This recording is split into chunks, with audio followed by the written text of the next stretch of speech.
Second World War Diary. 1941. Written by José Delgado. Narrated by Drew Crosby. Wednesday, January 1st, 1941.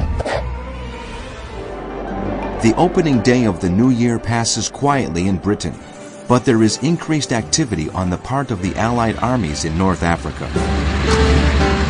With air and naval artillery support, British and Australian troops launch an attack against Italian-held Bardia. On the border between Sudan and Kenya, skirmishes continue between patrols. In London, British government propaganda aimed at counteracting that of Goebbels highlights the successes in Africa. While these auspicious events have been... The attack also was made on all British radio stations broadcast news with detailed descriptions of the disaster facing Italian forces in the region, highlighting the number of prisoners taken and presenting the situation as the beginning of the end for Hitler's ally. In Berlin, the Führer meets Heinrich Himmler to establish different categories for concentration and death camps. British planes continue to carry out raids against Northern Europe, bombing military targets in Germany and the Netherlands. In Vichy, France, Marshal Pétain makes a speech calling on all French people to work together for the good of the nation. In the Greek-Italian War, an air raid alarm in Athens has no major consequences.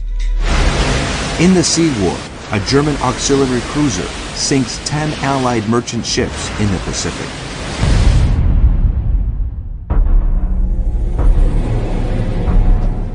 Thursday, January 2nd. In Washington, President Roosevelt announces at a press conference the construction of 200 Liberty ships, which will provide support to the Allied convoys crossing the Atlantic on their way to Britain. In Berlin, Vice Admiral Karl Donitz, chief of the U-boat Waffe, meets Grand Admiral Erich Raeder and tells him of the need for more submarines and more air support from the Luftwaffe. Raeder informs General Alfred Jodl, chief of the operations staff of the Armed Forces High Command and strategic advisor to Hitler, of Donitz's request for at least 12 long-range aircraft to provide backup for his submarines. In the Battle of Britain, RAF aircraft bombed the ports of Bremerhaven in Germany, Flushing in the Netherlands, Ostende in Belgium, and Brest in France. For its part, the Luftwaffe attacks the outskirts of Dublin in... Sample complete. Ready to continue?